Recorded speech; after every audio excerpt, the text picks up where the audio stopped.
what I want people to remember me as is just solidifying my like role in the team, like that I'm a good player. Like you can't really see like in-game stuff or like out-of-game talks, but I do kind of like push a lot in those aspects, and I hope that just by doing that I can help my team make it farther forward. And I think just based on like results, like if we can make it to semis, then it's like you can't just like knock me off. Be like, yeah, you know, Snaky just getting carried. Like you can't get carried for 5 years in a row. So I hope I can make it past just to prove the point that I'm a very solid player.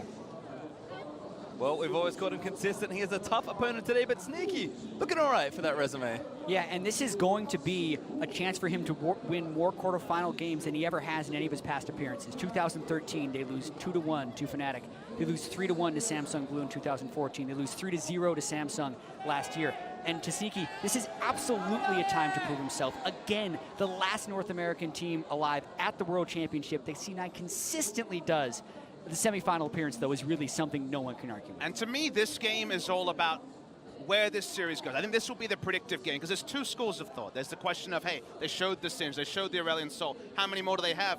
I think we just saw Misfits answer that you can't necessarily have a small bag of tricks. You can have a really big one and potentially take down a series. That way, WE also doesn't need to stop opting in, doesn't need to keep opting into these very scaling bot lanes. They don't need to always go for the Kog'Maw strategy. They're choosing to do that so far. And that's why I feel like this next draft, we've seen one win both sides. To me, this will set the tone for the rest of the series. Exactly, because Xayah, a champion that has been banned almost all of quarterfinals, completely sipped through the pick and ban phase in favor of that Kog'Maw pick last time, and that made their damage type almost all magic, which made it very easy for C9 to tank with their front line, as well as Ori and Jarvan Shield. So there were a lot of other things that happened in that game, like the 20-minute Baron after chasing Singed, but the core of it does kind of revolve around that Kog'Maw being such a high priority for Mystic. Certainly have to think so. It is insane to think that both of the AD carries on these teams did not opt for Xayah. Sneaky, a big proponent since it released. Mystic, I'm pretty sure it was the most first pick champion for WE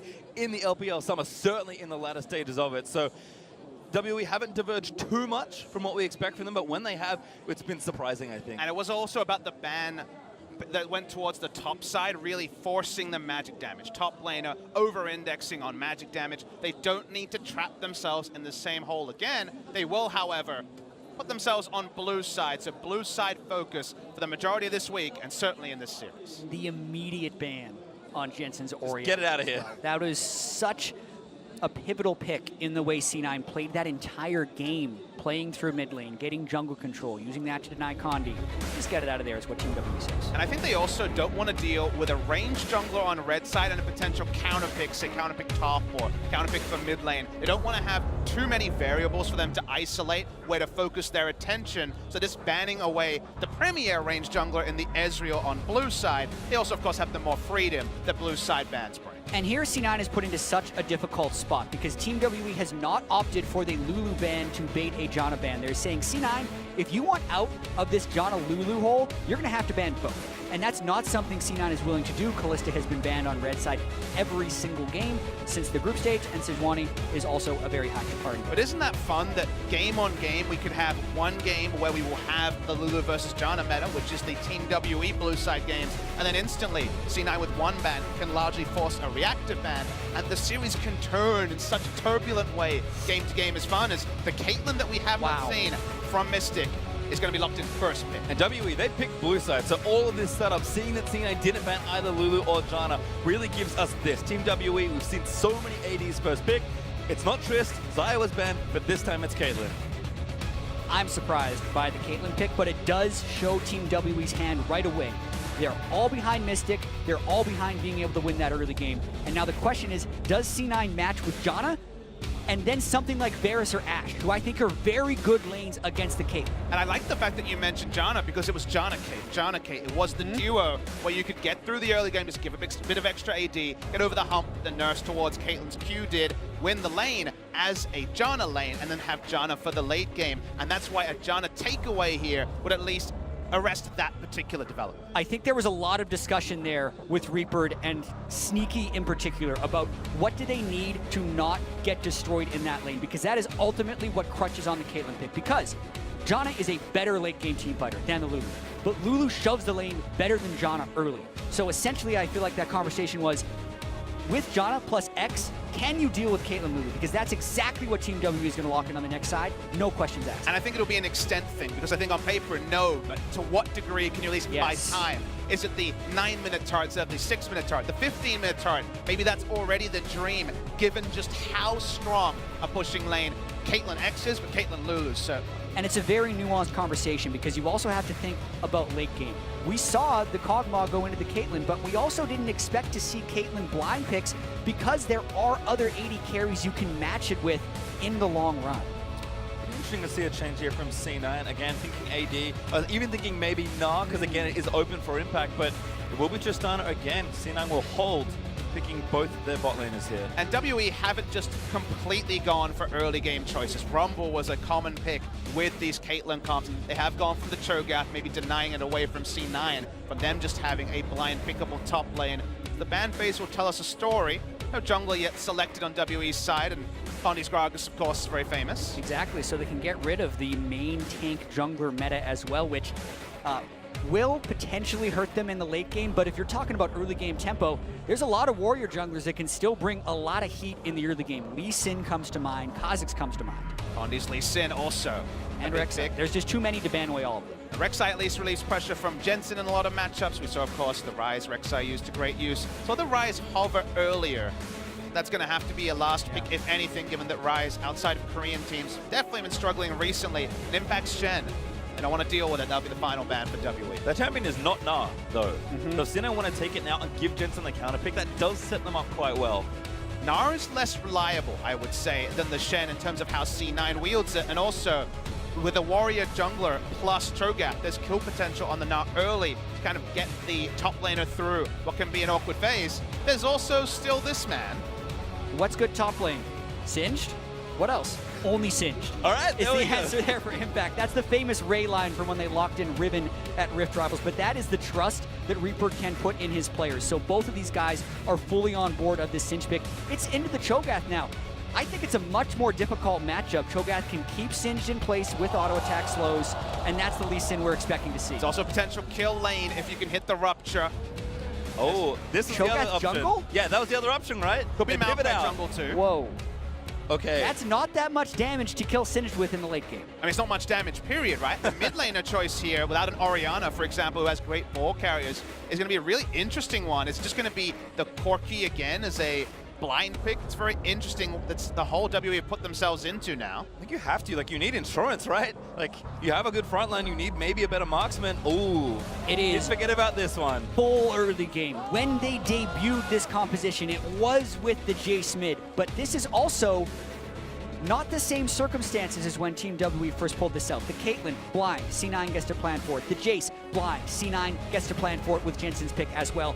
And only the Syndra, Orianna, and Galio banned from the mid lane pool. Wave clear, safe wave clear, to me is what you want, or you could go full assassin and really start to go crazy. The wave clear route is the safer one, and also make the plays around the map potentially aid the Singed, and Talia is available. And Pace Your Time, you and I have talked a lot about Jensen's Talia in particular, because early on in the split, this champion did not fit Jensen's profile. He wanted to play around mid, only mid, get the turret, win the game.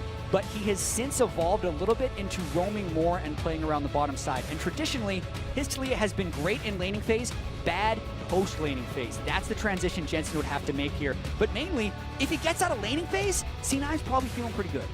Certainly do agree there, Jensen. I mean, when he played Aurelion Sol, I was like, hey, he's never played this. That's really weird style-wise. My response was going to be, his Talia's not even that good. And I mentioned it might be a Maokai jungle. They do settle on Maokai jungle as the champion select starts to lower. Of course, has very strong gank potential from level 2. Yeah. They will go for the Cho'Gath, the better laning matchup by far against the Singed. But this jungle pick has been unreliable from the video I've seen. Yeah, so as far as jungle Maokai is concerned, he does have very reliable ganks early, but his clear speed is where he took the largest hits. So when Maokai was first buffed, he had a lot of base damage on his saplings. That was the main nerf for him, which pushed him almost exclusively towards the top lane role. So the early game will be very pivotal right here, whether or not Connie can get those first few kills, because he can't get a huge amount of gold just by hard farming the jungle. And you worry, because Maokai kind of needs to make the proactive move, otherwise we still will have Singe largely being able to run away. The pressure drafts from C9 have been consistent. They're going to try and make the same play style again. Yep,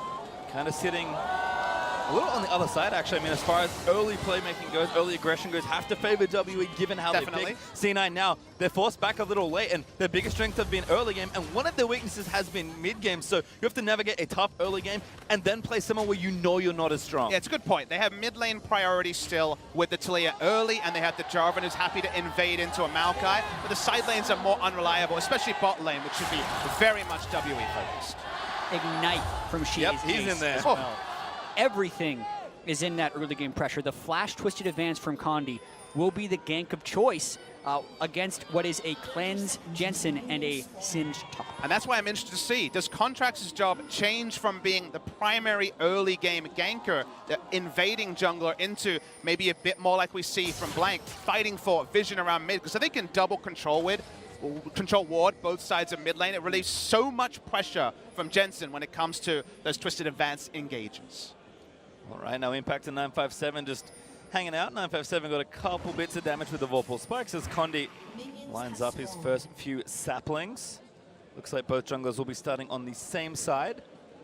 And again, maybe trending towards that bottom lane as well. We haven't seen Contracts really play around his bottom lane at all, so we'll see if the shift in focus for either jungler becomes apparent in this game. I really want to see Condi's early jungling and how much he's practiced the sapling stack on Maokai. He needs to be able to get all three of them to bounce separately for the best possible pull.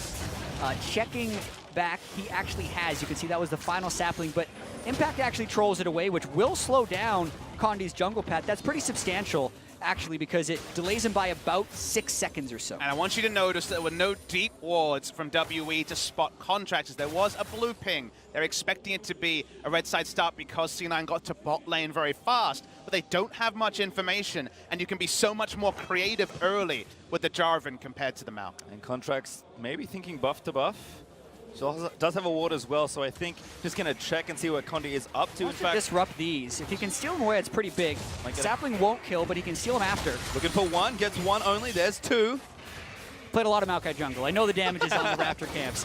It's very slow, but that is exactly how you want to play it. The saplings do much more damage when thrown in a brush, and then do a dot over time, so it's actually pretty easy to steal them as well, because you see the burst, and then you know it's going to tick out. And it's also the right timing. Taliyah had pushed in Jace. Jace couldn't leave. One of the small times they'll have their lanes in the right spot, given that top and bot lane should go better for WE relatively than other times. They get the little contest, they back away. Low risk, high reward. Yeah, ward as well. Also will likely protect Jensen, so the aggression that maybe we expected from Condi, a potential level 2 gank, is at least scouted out for now. But again, Condi staying on those Krugs, maybe towards that bot side as Contracts, just clearing the rest of his jungle. And this is not the same matchup as Singe versus as Maokai in the top lane. The Cho'Gath has much more kill pressure and is much more threatening, especially when combined with the lockdown of the Maokai early in the game. I'll be very curious to see if Impact goes Spectre's Cowl as his first item instead of Haunting Guys, thanks to the increased threat. Yeah, that was the point I was going to get to, is I don't know how married he is to the Leandri's Rush build that did find a lot of success in game 1. They're well, going in. Contracts is here. He flashed already with the flip. flashed, yep. Oh, Missed doesn't quite connect with the slow, might still be good enough. Damage is there, Impact in and tank 1. Turret hit, make it 2. Oh my god, that rupture Dead. was amazing! First blood, 957. Big turnaround there, gets the kill. Contracts can only walk away in disgust mid lane. Remember, Ignite on Chia. Getting aggressive, Jensen with his summoners as the sapling doesn't quite tag him. That gank needed to be called off by C9 the instant the flash didn't connect from Contracts, but they decided to stay with it. The rupture came back off cooldown, and 957 just caught Impact in turret range. And of course, with top and mid fighting, bot also has the go signal there as the aggression starts. In fact, Condi could potentially dive. This wave should push in. Yeah, knows all the tricks, able to pull the Gromp into the brush as well to get the extra damage on the saplings. Barrier heal also down from Sneaky makes this gank threatening if they decide to go for it. I just flash up as well, so good flash over if they see an opening. Don't see one yet. Oh, Sneaky went going in. Very aggressive, actually trying to take down Ben, but Condi Doesn't quite go for the dive. The wave not there. Sneaky contesting. He couldn't know, but that actually bought the blasting plant jump there from the Maokai, not knowing what was going on. It was so uncharacteristic given the setup we saw. He'll return all the way around though, Condi. Still here. It's gone though. Yeah, again, C9 have done a good job aggressively defending. All right, here they come. Level 4 just pinged by Condi. Not in vision yet. Sneaky hit 4 as well, but Smoothie's not so lucky. Now there's Condi looking for the dive. They're going to move up for it. Polymorph hits in onto Sneaky. That's the main target. Rocket jumps over the top, and Mystic, he tanked the turret. If that NATO would hit, he would be dead. It was a big mind game there. They wanted to see the NATO early. Mystic very, very low. The NATO was held onto by Smoothie, so couldn't use Twisted Advance. Condi just leaves. No kill to C9, but otherwise, failed dive again. Very slim margin for error in lanes like this. Sneaky still trying to stay in lane as long as possible to not give Mystic a favorable recall. They know he's low, and they're actually trying to push the tempo on that lane. Oh, Gia going, yep, he wanted it, but can't fully commit. Flashes the flare, though. And Jensen, that's him forced out of lane. Contract, a little help, but not enough. Chinese crowd loves the aggression being shown by Jie. Thought about the flash Q, had the ignite as well. Cleanse up on Jensen, cleanse away the damage portion at least, but Jie knows he has to play on the front foot. Usually, remember, he's the one who also, like 957, is just kind of enduring, playing the wave clear, buying time for Mystic. He's probably still very much going to be involved in buying time, but in this time, it's buying time with just being a pressure valve in it. Well, C9 couldn't have known that Condi left the bot lane, but actually a good recoil timing here for them. Sneaky catches up a little bit in farm. Ben's going to pull the wave here. And again, make sure gold goes to Mystic. And they both got BF Sword on their own back, as well as being able to get a health potion onto Sneaky. So early laning phase-wise, that's about as well as it could have gone for C9, with their summoner spells also coming back up shortly. I basically nodded my head and said, yep, better than expected for what the lane looked like. Caitlyn, Lulu, and the early trades that were going very, very well. The side WE. Might be the tagline for the series at this state, but you can see Mystic as Caitlyn. 2 wins and a monstrous CSD at 10. And what the worrying thing would be for C9 here is actually the top lane not going to expectations for the Singed. He's pretty far behind the Cho'Gath, and you're going to have to deal with some stuff going down later, but Mystic has flash. He's got some contracts, maybe going to try and outplay, doesn't quite read it, but the Tornado is good. Still, damage turned back in onto Smoothie, who gets polymorphed and forced to flash away. Sneaky too low to try and keep fighting.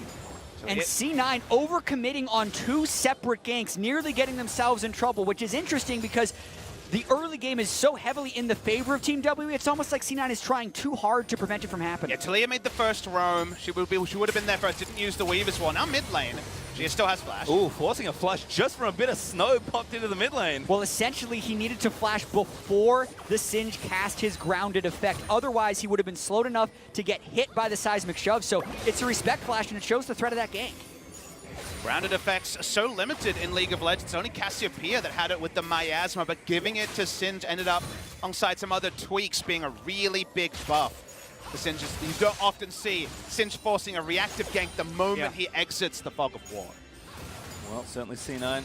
Pretty even kill here, which is good for them. Although Ben gonna get aggressed on. That heal may save his life. Very the aggressive. barrier and the shield is get him! Sneaky gets a kill. They're gonna go for 2. Mystic, no summoners left. Sneaky outplays them. Sneaky and Smoothie in lane. 2v2 Mystic and Ben. That is massive for this game. And it was in a losing matchup as well. It's so big, gets them pressure bot lane and pressure now mid. Jensen v Condi. Oh, the shove barely missed. GA does take that contracts in Jensen. A heartbreak to not get the kill. Flash auto's in, trying to block it out of the way. That auto was not good as Jensen gets a shield by Jana. And it's actually the bottom lane that is holding things together for C9, because both times Contracts has gone for a kill on the solo lane, it has gone awry. Shie and 957 keeping this game even. Maokai flashed in and the auto attack went to him instead of Jace. Probably would have killed the Jace. No extra AD from Smoothie available at the time. A game of inches in the mid lane.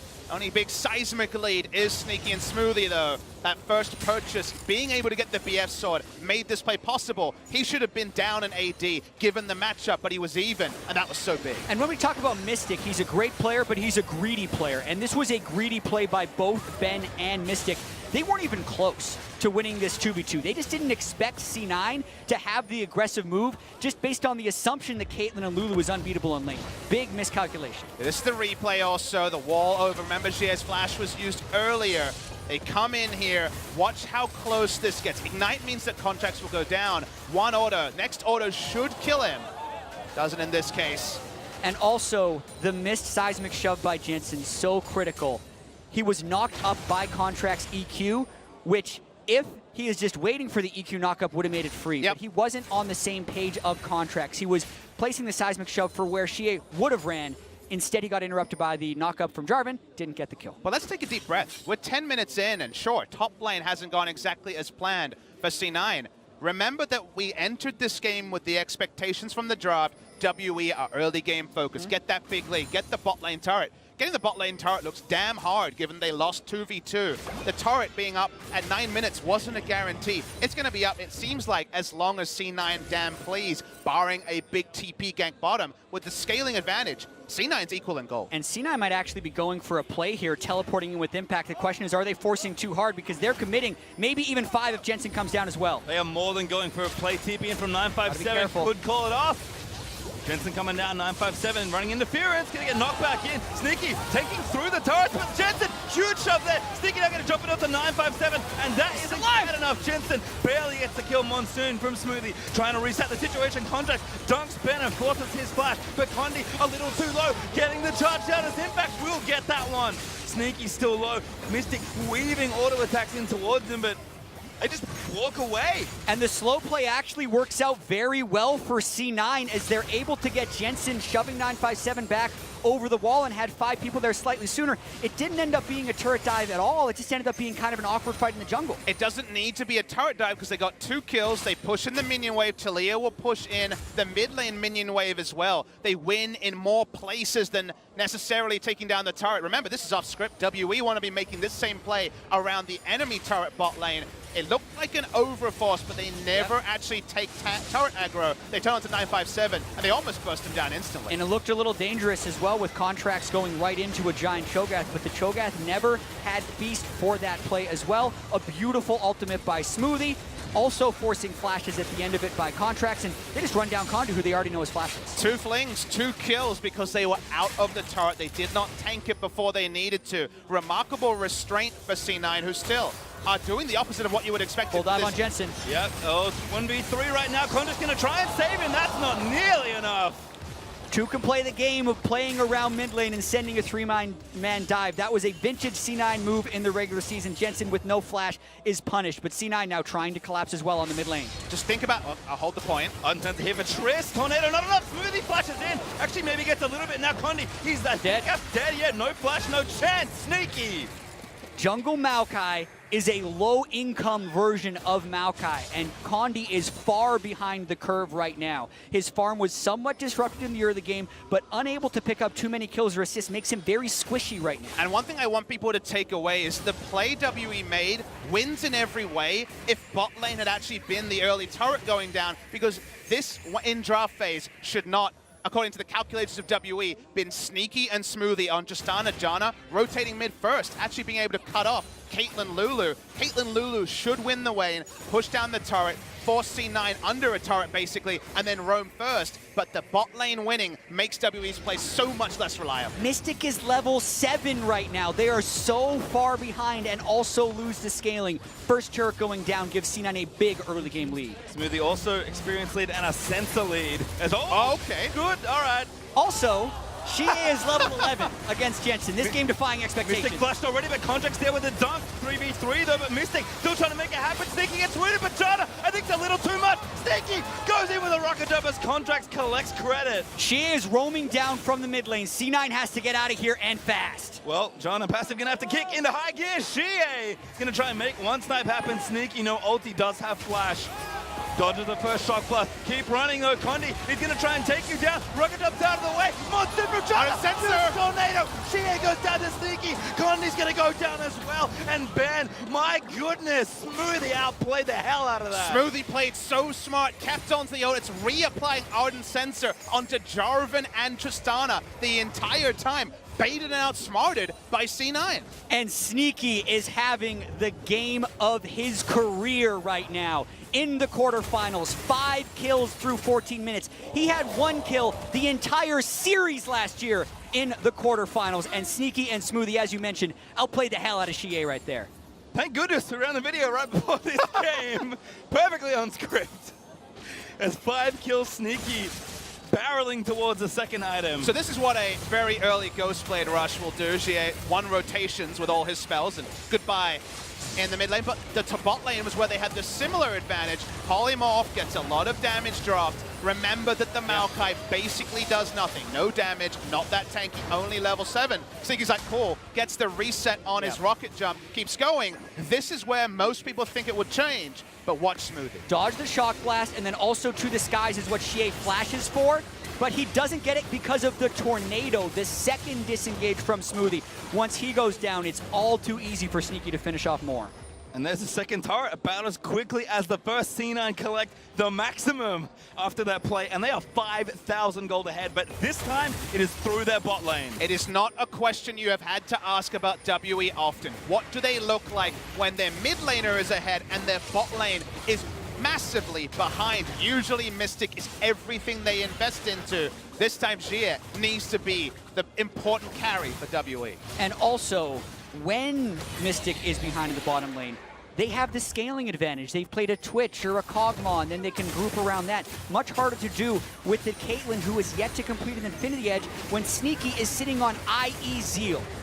First turret's going to be pretty free. Rift Herald also available for contracts who took it.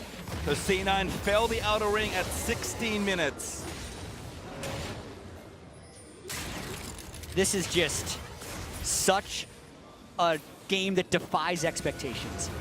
Mainly because of even the way it is distributed for C9. Based on group stage, Sneaky, lowest damage percentage of all AD carries, Contracts, highest of junglers. Mystic as well, top 3 in damage percentage for AD carries. Number 1 in damage per minute difference between him and the other AD carry. Drafted for the Caitlyn, first picked it over everything else, throwing down the gauntlet, telling C9 that they could not win that lane.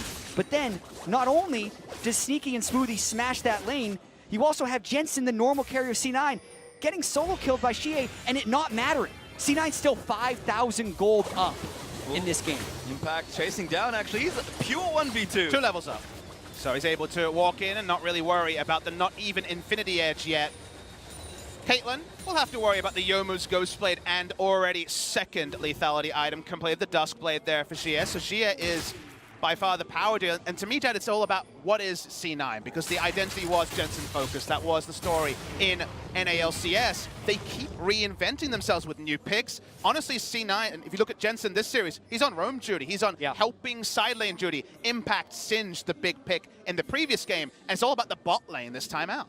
And this is why we talk about Jensen. Again, these picks aren't his style necessarily, but to win at the highest level of competition, you need to be adaptable. C9, they've grown so much to get to this point, and now, when it matters, they are performing. Exactly, adapting to everything that's thrown at them and then trying to find the next gear. That's what they also have to do here. They had a 5,000 gold lead this early on in game 1 as well, and were unable to close because 957 found some great teleport plays on the Cho'Gath. So now C9 is setting up with Rift Herald and want to break that inner wall of turrets. And having the Rift Herald actually disincentivizes them from entering the enemy jungle, where WE were all cooped up. They're just happy to go into a lane, plop the Rift Herald, and draw out WE. Rift Herald's big thing is the enemy has to send usually outnumbered numbers to even keep up the turret, and they're drawing WE away from their control wards and their brush cap.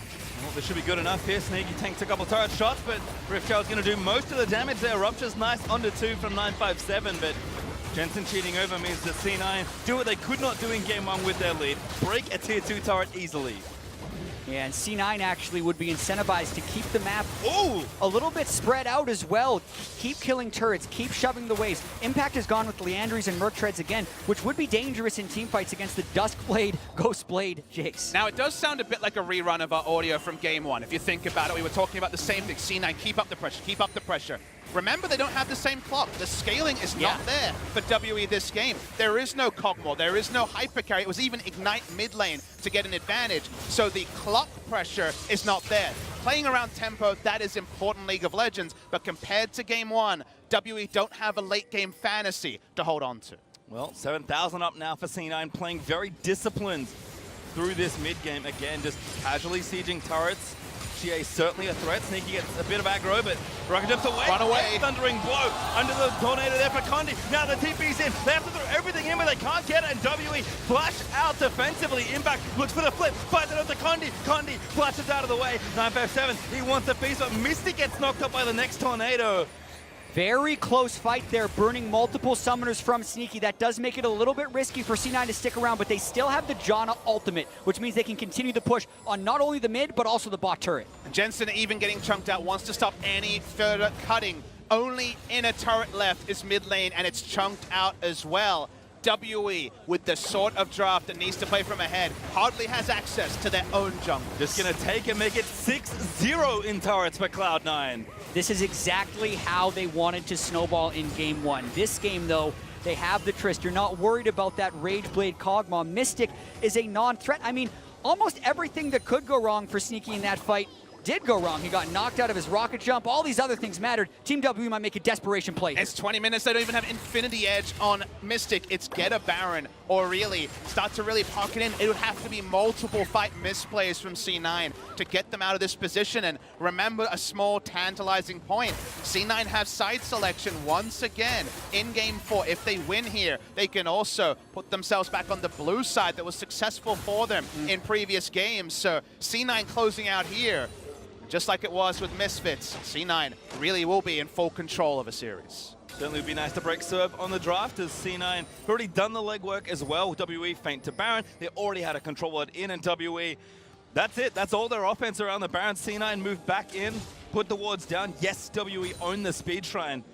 But that vision's going to run out in about 20 seconds, and C9's next point of attack could be anything. Impact is already getting the train rolling in bot lane. And it's all about how deep can they actually get their vision, because they've broken the inner tier of turrets right there, so they need to push WE back as far as possible. Condi, you are not very tanky, my friend. No. They're hoping that Shock Blast would do a lot more. Doesn't quite catch Sneaky. Jarvan now has a chain vest and the Ninja Tabi, so he's happy to start standing in the front. If it's not hitting Smoothie or Sneaky, it's not really getting value. They start the Baron in vision. And WE knows this is it, so Jensen actually cuts them off. What a wonderful wall by Jensen. C9, have they timed it correctly? It's a little too early. They're still going to be able to have a chance at a steal, but they back away. They give it up. What a perfect Baron take by C9 to push himself up almost 10,000 gold. The last number I got was at Sneaky, was 3,800 gold ahead of Mystic. That number will now change as C9 a prime to end this game. Pastry time, any other world championship, we'd already be talking about game 4. What is WE going to be bouncing back? But this world championship has been so full of surprises that I'm not completely sure, but it's like a 99% win here for C9 with the Baron, with the Ocean Drake coming back up, with the Tristana. You're expecting them to be able to close this one out. That's a really big number. 99% is a very high proportion. I felt really good about Fnatic in game 2 when they set up their second Baron.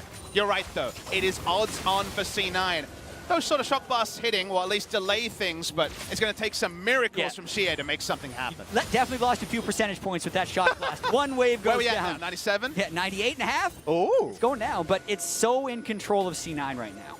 Certainly is. That may be one of the understatements of the series. As Impact and Contracts rotating back in, C9 have a very clear goal. Shove down mid, break that turret, and push themselves one step closer to winning this game. Condi caught out. A flash through the base gate, pops the ulti though. C9 is happy to split up the pressure. They get 2/3 of the turret on the first push. Reset for the next wave. Oh, they take him all the way in. All the way in. He's dead. Smoothie gets the kill somehow in and amongst the chaos. What?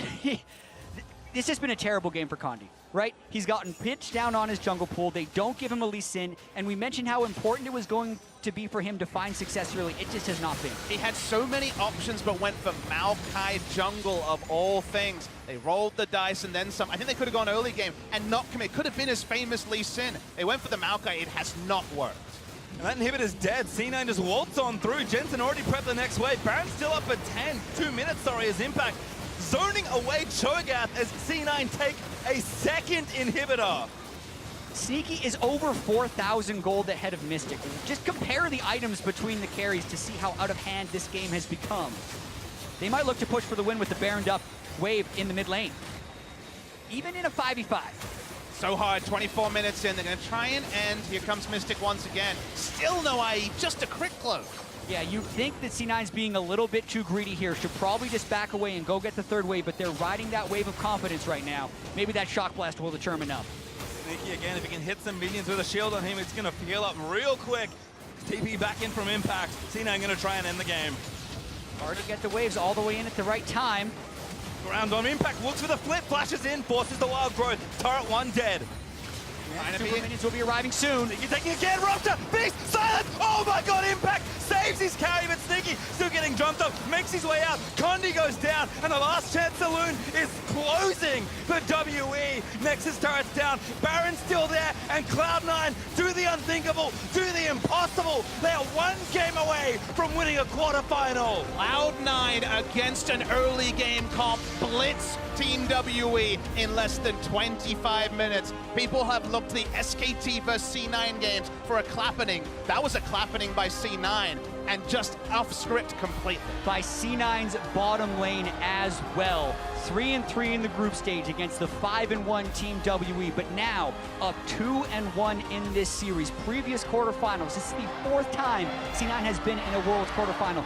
Never have they won more than one game. They are all smiles right now. Momentum clearly on their side. And to me, it's all about the support staff at this moment for both sides. For the side of WE, they've been in these holes before. They've come back in series before. They'll need to try and steady. They will not have side selection, remember, for the next game, but Reaper and co. also on the side of C9 need to make sure that the team hasn't already spent this great feeling you have. We've almost done it. We're basically 1 foot in the door. Many teams have got there. Misfits, of course, felt that painfully the other day. You need to steady your troops and say, there's still a war to be won. Yeah, and when you think about the support staff and where they're going to go in picks and bans, there is a clear high prioritization on whatever Mystic wants to play. And the rest of the team comp seems to be secondary in that regard. So yes, they wanted the Caitlyn for that fast push strategy, but you don't think about that with a Maokai jungle and a Cho'Gath top. That was unable to apply a lot of pressure. You add that to the fact that Mystic did not perform in this game, and everything can start to crumble for Team WE. So they got to dig deep if they want to come back in this series. The only player without a huge grin on his face was Sneaky. He knows there is one more game left to play for them. But to hear more about how C9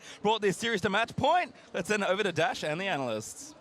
Thank you very much, Pastry Time. It's not over yet, but our first lopsided match, or rather game of this series, goes in favor of Cloud9 now at 2-1 over Team WE. We got to keep looking at this draft because it feels superbly relevant to the results of these games. I'm just going to call it a trash draft. I really hate the Cho'Gath and the Maokai flex pick. As soon as they see the reveal again of like the Singe and the Jarvan, they're just like, it's fine, we'll slot Maokai into the jungle. No, that is not an option here, and they frankly just got blitzed from minute 1.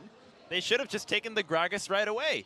You had the opportunity to make your composition safe and sound, but instead they choose to say, we like the Cho for 957. I think we're going to be just fine. We're going to survive the early game like game 1, live through it, and against all odds, the bottom lane of Cloud9 just obliterates. I think the jungler was the least of the issues this time around here. Whoa.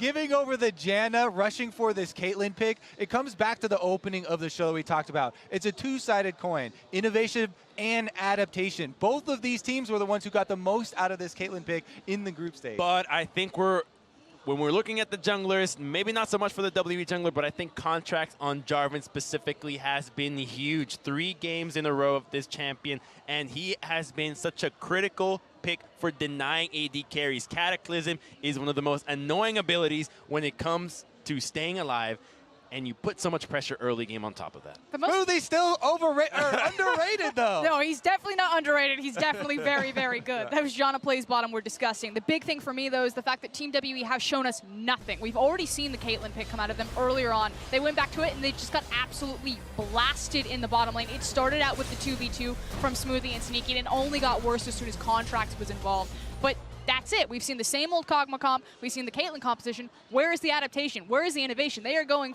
like 2 steps back. And in reference to that play, I mean, the casters called it out. The early game composition, the onus was on Team WE, and here's Cloud9 in the bottom lane winning a straight-up 2v2. I actually think this is an entire tournament trend. Look at every quarterfinals. The #1 seed has always been complacent when it comes to the meta. They have never brought out anything new, whereas the #2 seeds are always pushing the tempo. Samsung, Fnatic, Misfits are always making the #1 team bend to their will. Now Cloud9 have something new to prove, and it seems like the number 2 seeds just want it more. Now you get out to an early advantage like that in the bot lane, it makes the resulting team fights that much easier. Not just 2 minutes later, C9 with a 5-man dive in the bot lane coming up big here in the team fight. It's also a super questionable teleport. Why TP to the ward instead of the tower here? It just puts 957 in a really awkward situation.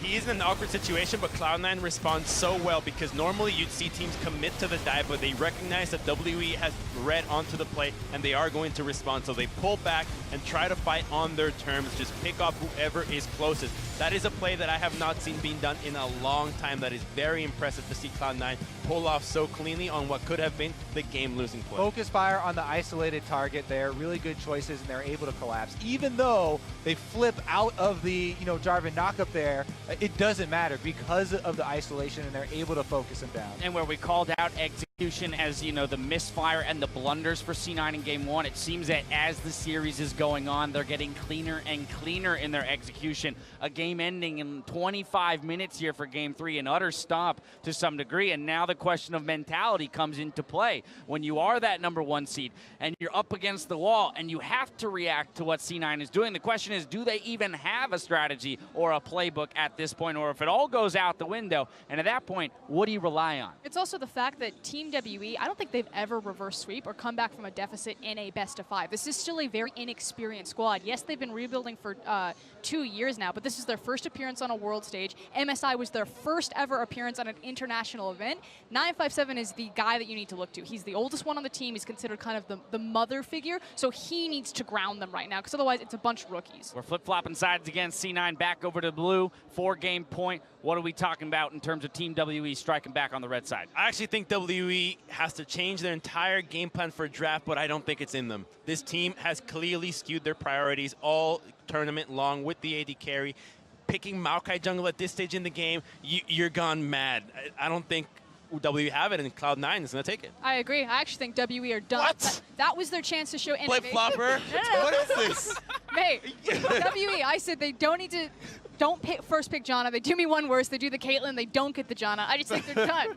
All right, now shoes are on my desk. I think I got to end there. Kobe, do you have anything to say here before we move on? Only that is not technically a flip-flop. That's a slipper. All right, we're losing our minds here as Cloud9 are 1 win away from earning their spot in the semifinals. We'll see if Team WE can stop their momentum in Game 4 after the break. Stay with us. You guys are crazy. Gonna take 1 turret hit, make it 2. Oh my god, that rupture was amazing! First blood, 957. That heal may save his life from the pressure, and the shield is get him! Sneaky gets a kill, they're gonna go for 2. Mystic, no summoners left, Sneaky outplays them! Rocket jumps out of the way, Monsoon from China, tornado, Shea goes down to Sneaky, Condi's gonna go down as well. Again, rupture, beast, silence, oh my god, impact, saves his carry, but Sneaky still getting jumped up, makes his way out, Condi goes down, and the last chance saloon is closing for WE. Nice. Big end. GG, my dudes. Nice. GG.